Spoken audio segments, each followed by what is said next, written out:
Assalamualaikum warahmatullahi wabarakatuh.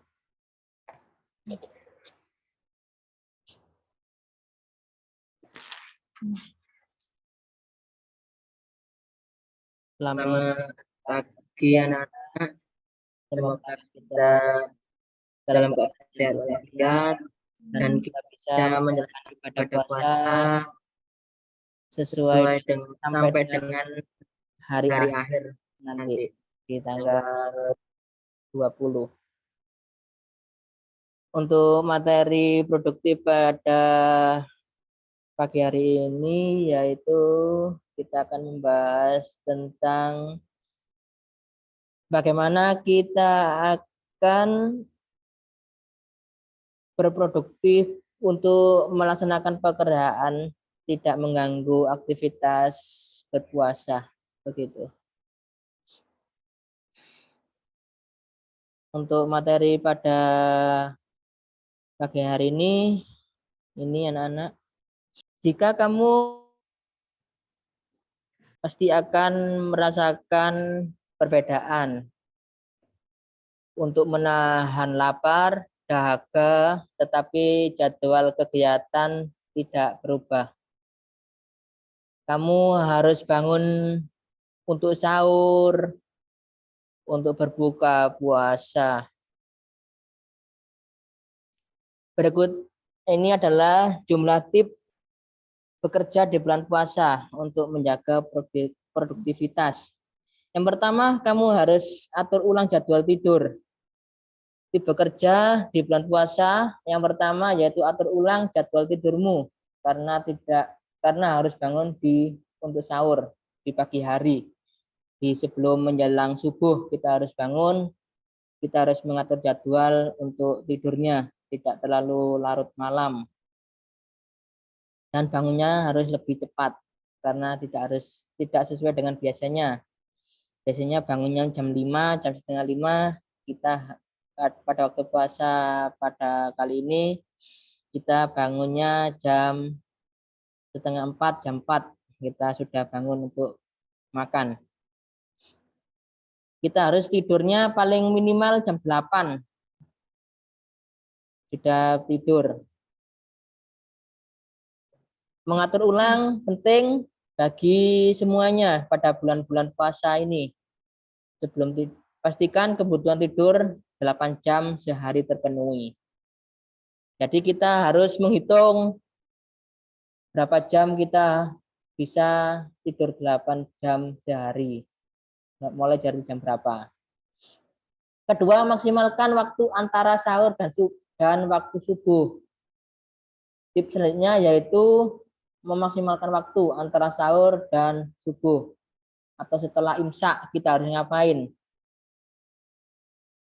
Kita bisa mengecek kembali daftar pekerjaan pada hari itu. Buatlah prioritas mana yang kamu kerjakan terlebih dahulu untuk mengantisipasi agar tidak kelelahan pada waktu siang hari. Kamu juga berkewajiban untuk menunaikan sholat. Habis kita melihat prioritas pekerjaan, kita bisa menjalankan sholat subuh. Daripada kita tidur lagi, mending kita beraktivitas sholat subuh. Habis sholat subuh kita bisa olahraga kecil-kecilan. Atau kita bisa untuk jalan pagi, bisa.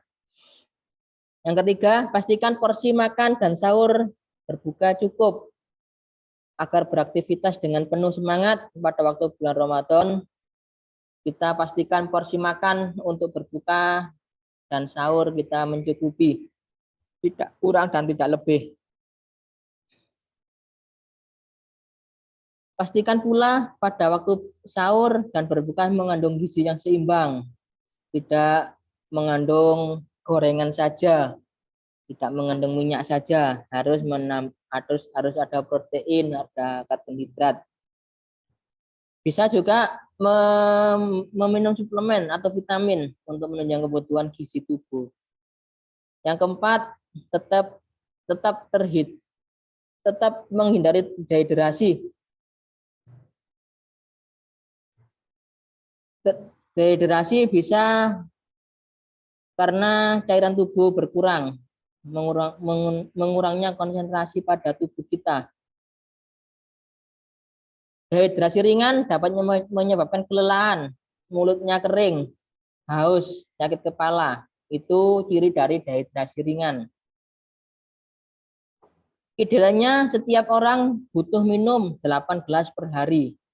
Namun tentunya sulit untuk menjaga tubuh tetap terhindar dari dehidrasi pada bulan Ramadan pada kali ini. Untuk polanya bisa 2-2-4, 2 gelas pada sahur, 2 gelas pada saat mau berbuka, dan 4 gelas pada waktu malam hari atau pada waktu mau tidur. Kita bisa mengkonsumsi 4 gelas air. Yang kelima, melakukan pekerjaan penting sebelum siang hari. Ini yang terpenting anak-anak. Bekerja di bulan Ramadan, pekerjaan penting pada pagi hari. Yang paling berat, yang paling penting dilaksanakan pada waktu pagi hari, biar pada waktu habis sholat zuhur, pekerjaannya ringan-ringan. Begitu. Menjelang siang, konsentrasinya mulai menurun pada waktu itu, karena dehidrasi berkurang. Kamu mungkin sudah mulai memikirkan akan buka puasa, bisa dengan rekan-rekan, dengan teman-teman, dengan alumni di SMP, di SD, bisa. Yang keenam, melakukan power nap saat jam istirahat siang. Istirahat siang digunakan untuk beristirahat sebentar, 20 menit, 30 menit untuk istirahat, untuk menghindari dehidrasi pada tubuh kita. Yang ketujuh, selingi waktu bekerja dengan aktivitas ringan agar tidak cepat lelah. Harus ada aktivitas yang ringan. Habis bekerja berat, contohnya kalau ada di depan komputer dalam jangka waktu panjang, bisa berdiri sebentar atau stretching, berdiri atau jalan-jalan sebentar. Itu bisa meringankan pekerjaan. Yang delapan, jangan menunggu waktu berbuka, melihat jam terus. Pada waktu bulan Ramadan banyak godaan untuk berbuka puasa. Bisa menanti waktu berbuka puasa membuatmu menjadi tidak produktif. Kamu akan berkali-kali mengecek jam. Nah, itu jangan, harus dihindari ya anak-anak. Membuat aktivitas pekerjaan yang lain, melihat televisi, membaca, itu bisa untuk menunggu waktu berbuka. Yang kesembilan, rencanakan buka puasa bersama rekan kerja, rekan teman, rekan SMP, rekan SD. Itu bisa membuat kita bersemangat. Yang ke-10, yaitu yang terakhir, rutin beribadah. Bekerja di bulan Ramadan, di bulan puasa. Yang terakhir yaitu sempatkan diri untuk rutin beribadah. Sholat 5 waktu, beribadah yang lain, membaca Al-Quran, itu bisa dilakukan. Inti utama dari bulan Ramadan yaitu memperbanyak ibadah dan amal. Jadi jangan sampai terlewat, sibuk beraktivitas, sibuk bekerja, sibuk sekolah, sibuk yang lain, sibuk main, sibuk game, itu bisa mengganggu aktivitas kita. Semoga tips kali ini bermanfaat bagi kita semua. Untuk sesi saya akhiri. Mungkin ada pertanyaan dari siswa yang lain, dipersilahkan. Ada pertanyaan, saya akhiri untuk sesi saya. Assalamualaikum warahmatullahi wabarakatuh. Assalamualaikum warahmatullahi wabarakatuh. Masih semangat ya, lanjut untuk materinya. Jadi kali ini kita akan bahas tentang tren fashion dalam konsep Islam. Banyak sekarang ditemui banyak tren-tren fashion yang kurang islami, tidak masuk dalam kategori syariat Islam. Lah, karena kita akan memasuki sekarang dalam bulan Ramadan dan menuju Lebaran banyak tren-tren fashion yang bermunculan. Lah, usahakan untuk memilih tren fashion ini tetap dalam koridor Islam. Lah, bagaimana kan pandangan Islam tentang tren fashion ini? Lah, pengertian tren fashion ini sendiri menurut Kamus Besar Bahasa Indonesia adalah bentuk nominal yang berartikan ragam cara atau bentuk terbaru pada suatu waktu tertentu, yaitu ada yang pakaian, gaya rambut, corak hiasan, serta penggunaan jilbab dan lain sebagainya. Tren sendiri adalah segala sesuatu yang saat ini sedang dibicarakan. Jadi tren itu sesuatu yang sekarang itu lagi banyak, marak, digandrungi, dibicarakan oleh masyarakat pada umumnya, yaitu diperhatikan, dikenakan, atau dimanfaatkan oleh banyak masyarakat pada saat tertentu. Lah, untuk mau Lebaran ini kan banyak tren-tren fashion, segala macam busana fashion ini yang sudah dibicarakan. Oh, sekarang ini lagi marak tren fashion warna apa ya, modelnya kayak apa, kayak gitu kan. Jadi secara garis besar, tren adalah objek yang sedang menjadi pusat perhatian di masyarakat pada saat tertentu. Monggo next. Lalu pengertian fashion. Menurut Lipovetsky, fashion merupakan bentuk perubahan yang bercirikan oleh rintikan waktu yang cepat, sehingga fashion merupakan kekuatan dari individualitas dengan mengizinkan seseorang untuk mengekspresikan dirinya dalam berbusana. Jadi ini seseorang itu berfashion itu juga ada caranya. Nggak mungkin kan orang yang introvert gaya fashionnya itu dengan memakai busana-busana yang rame. Kan nggak cocok. Biasanya orang introvert kalem ini biasanya menggunakan baju-baju yang lebih simpel karena menunjukkan dirinya sendiri yang diem, kalem begitu. Untuk mengekspresikan dirinya dalam berbusana itu. Dan sebagai fenomena budaya, fashion sesungguhnya bisa berucap banyak tentang identitas pemakainya. Fashion juga dapat digunakan untuk menunjukkan nilai sosial dan status, karena orang bisa membuat kesimpulan tentang siapa Anda, kelompok sosial mana Anda, melalui medium fashion. Jadi sesuai dengan budayanya, menunjukkan nilai sosial. Cara kita berpakaian itu juga menunjukkan nilai sosial dan status kita. Contohnya kayak guru, cara berpakaiannya seperti apa. Terus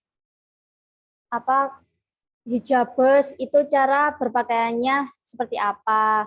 Kaum sosialita itu biasanya cara berpakaiannya seperti apa. Itu bisa dibaca dari cara kita berbusana. Gitu.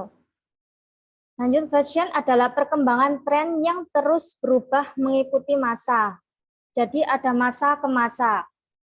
Seseorang yang mengikuti tren fashion belum tentu mampu mengaplikasikan tren tersebut ke dirinya, sehingga gayanya dapat menjadi kurang cocok. Namun, orang yang mengerti gaya dirinya sendiri dipastikan mampu menyesuaikan fashion sesuai kebutuhan dan kenyamanan dirinya. Seperti yang saya bilang tadi itu ya, fashion itu nggak selalu cocok dengan kita. Kecuali kita itu bisa tahu gaya kita. Kayak kita orangnya rame, mau pakai baju yang rame pun oke. Tapi kalau kita kalem, atau orang yang rame itu pakai baju yang kalem, yang simple, itu malah jatuhnya kayak gimana gitu. Gitu. Oke, lanjut. Nah, di sini ada beberapa fungsi fashion, yaitu yang pertama, sebagai sarana komunikasi.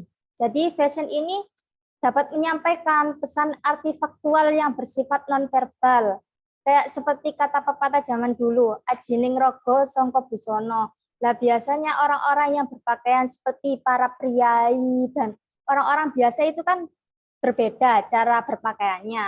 Lah itu bisa menyampaikan artinya apa? Arti faktual yang bersifat nonverbal itu. Jadi secara berbusana itu sudah bisa dibaca. Oh, orang itu kiai karena berpakaiannya seperti itu. Oh, itu masih siswa, masih anak-anak, umur belasan tahun. Itu karena dilihat dari cara berpakaiannya. Lalu yang kedua, fashion dapat merefleksikan atau mengapresikan keadaan hati seorang penggunanya. Jadi bisa mengekspresikan keadaan hati seseorang ya. Kalau biasanya ada orang yang berduka, kita nggak mungkin kan pakai baju yang gonjreng, yang warnanya cerah sekali, nggak mungkin. Biasanya kita pasti akan memakai baju hitam-hitam gitu. Karena apa? Untuk mengekspresikan keadaan hati yang sedang berduka. Seperti itu. Lalu yang ketiga, fashion mempunyai suatu fungsi kesopanan dan daya tarik tersendiri bagi yang melihatnya. Jadi ini fungsinya itu ada kesopanan dan daya tarik tersendiri. Kalau orang pantas cara milih gaya mirip tren fashionnya, itu akan memunculkan inner beauty-nya sendiri. Jadi orang ngelihat itu loh, hari itu loh, gaya klambi ini tok loh, pantes, cantik gitu. Terus lanjut fashion sebagai fenomena budaya. Jadi tergantung ya, kalau budaya ke barat-baratan, cara berpakaiannya itu ya agak sedikit terbuka-bukaan. Kalau untuk budaya yang ke timur-timuran, itu biasanya gaya busananya, gaya fashionnya itu lebih tertutup. Untuk kita yang biasanya yang di sini Indonesia biasanya suka memakai batik-batik seperti itu. Terus lanjut, fashion dapat mengungkap mengenai identitas pemakainya. Jadi seperti yang saya tadi omongkan ya, sebagai komunikasi fashion. Terus fashion juga bisa digunakan untuk menunjukkan nilai sosial dan status, karena dengan melihat dari fashion, maka orang lain dapat membuat kesimpulan mengenai siapa dia, kelompok sosial mana dia. Lanjut.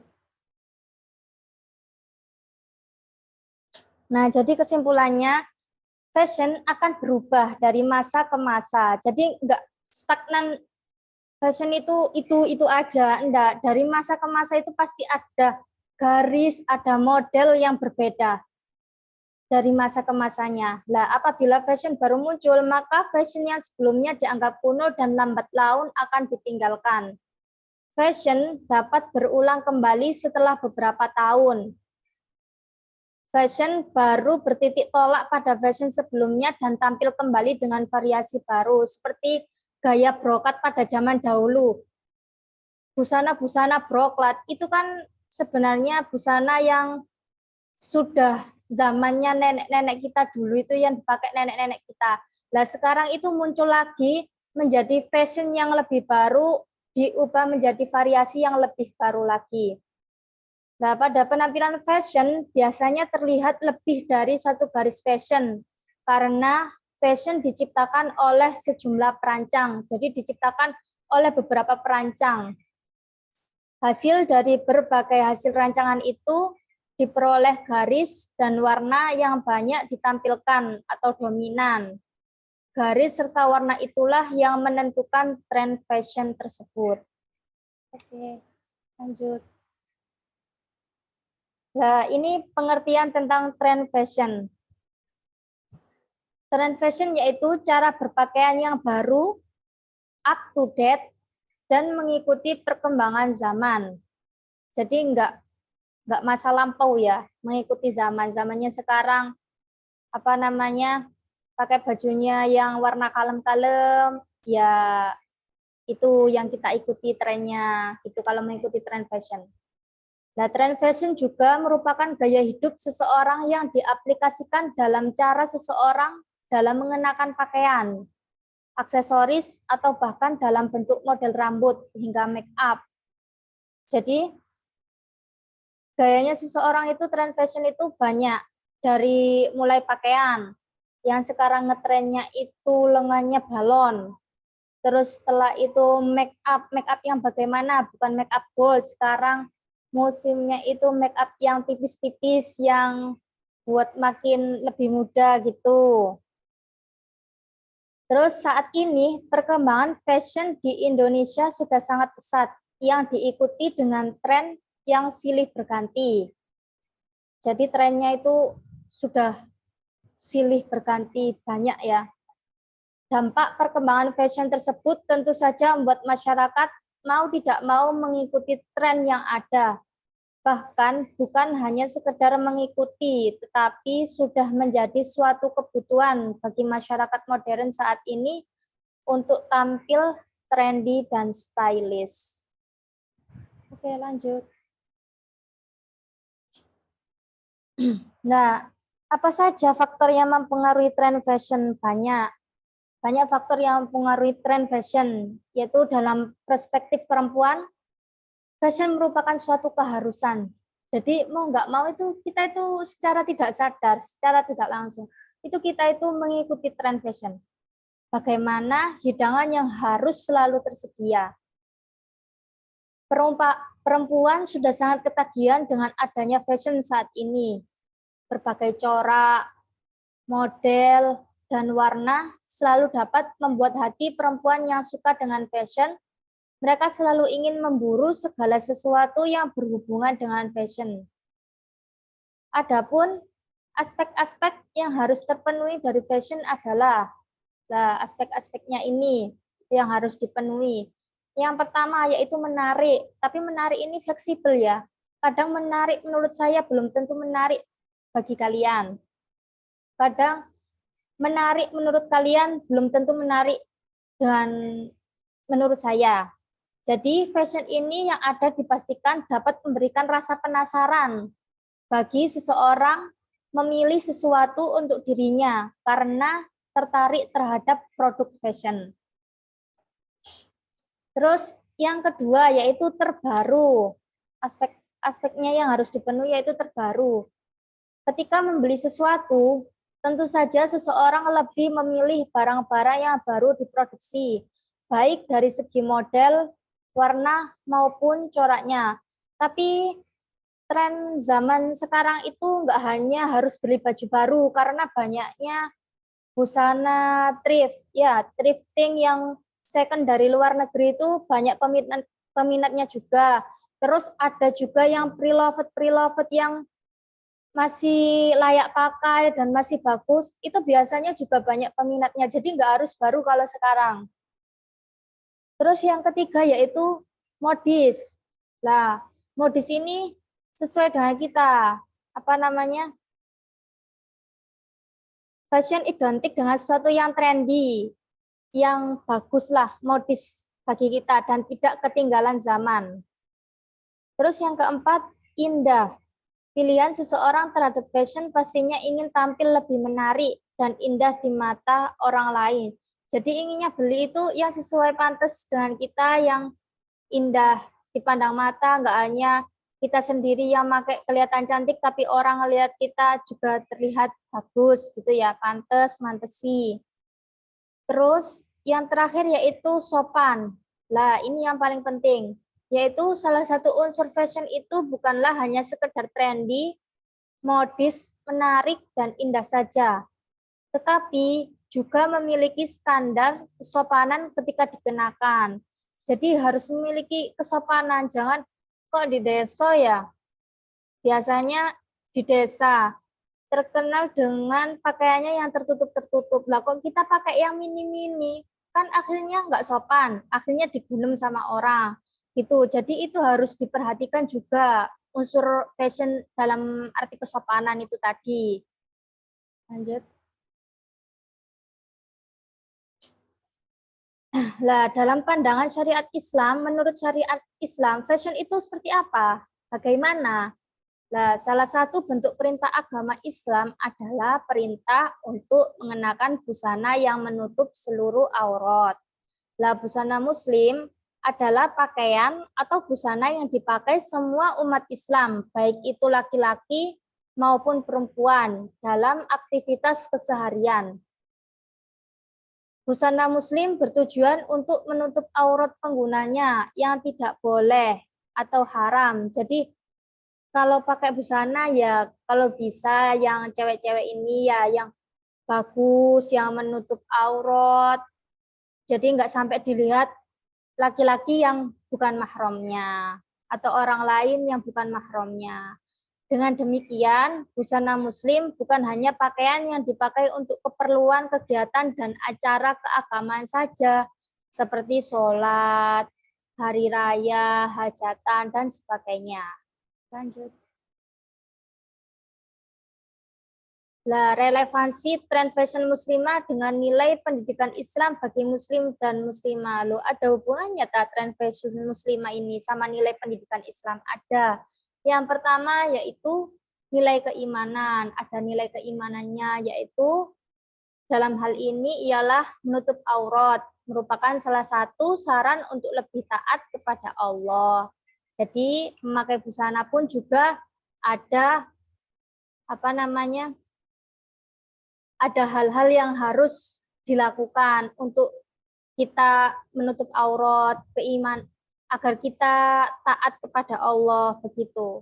Terus yang kedua nilai kesehatan, meliputi melindungi diri dari sinar matahari dan gigitan binatang, serta selalu menjaga kebersihan tempat tinggal dan lingkungan.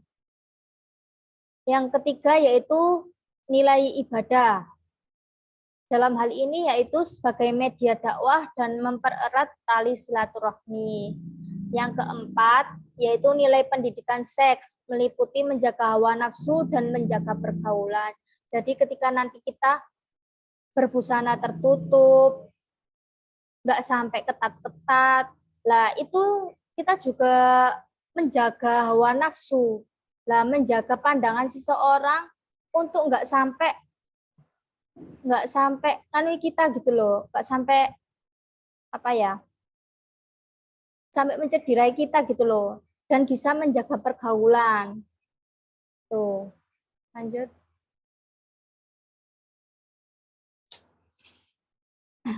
Nah, ini menurut Habib Quraish Shihab ada 6 hal yang menjadi kriteria busana muslimah menurut syariat Islam.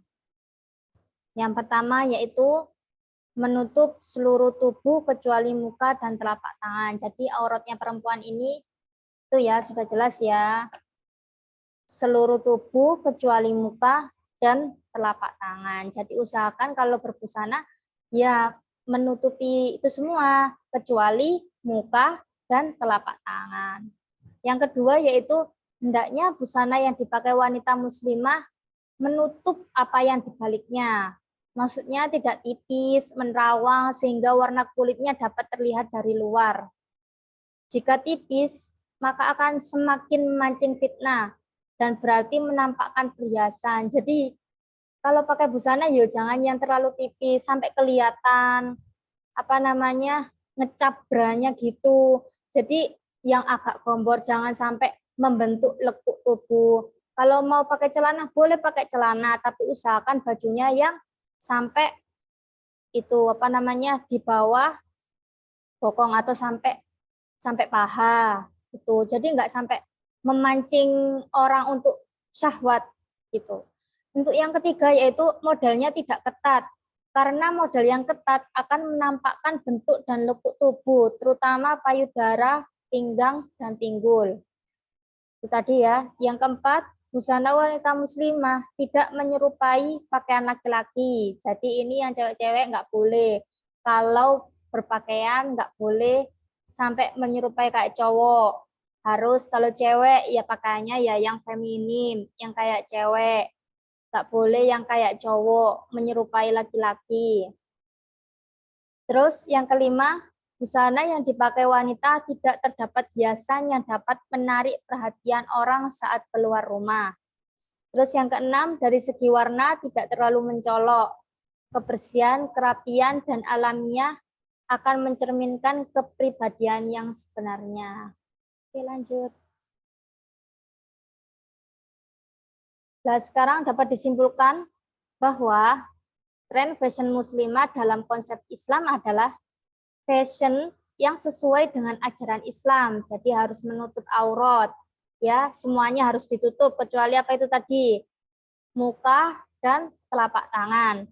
Dan pengguna fashion muslimah tersebut mencerminkan seseorang muslimah yang taat atas ajaran agamanya dalam tata cara berbusana dalam kesehariannya, yang tidak hanya dipakai untuk keperluan kegiatan dan acara keagamaan saja, seperti sholat, hari raya, hajatan, dan sebagainya.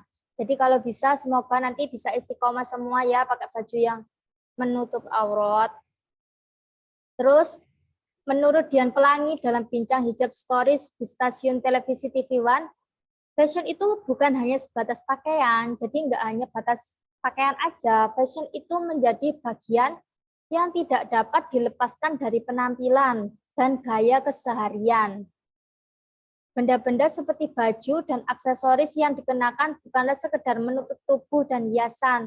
Lebih dari itu juga menjadi sebuah alat komunikasi untuk menyampaikan identitas pribadi. Jadi nggak hanya menutup aurat, fashion itu juga bisa, kita itu bisa tampil trendy. Jadi nggak ada yang namanya kalau menutup aurat itu kuno kayak orang dulu, enggak.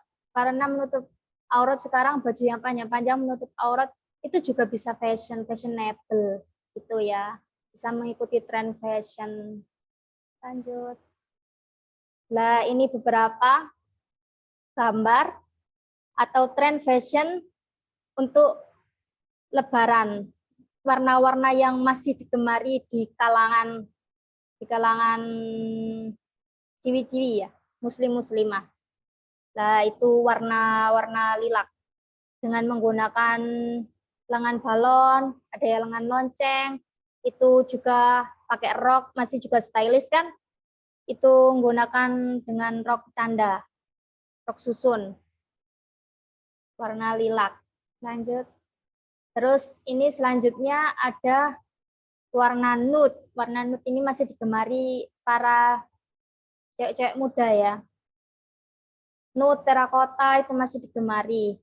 Nah ini meskipun panjang berjubah tapi tetap trendy ya, bisa pakai celana bisa tapi tetap menutup, enggak yang ketat-ketat. Lanjut. Lah ini ada warna sage. Sage ini masih digemari untuk tahun ini. Lah modelnya ada yang simple. Oke. Bisa dipahami? Monggo yang mau bertanya. Barangkali ada yang mau sharing? Kalau tidak ada, saya akhiri ya.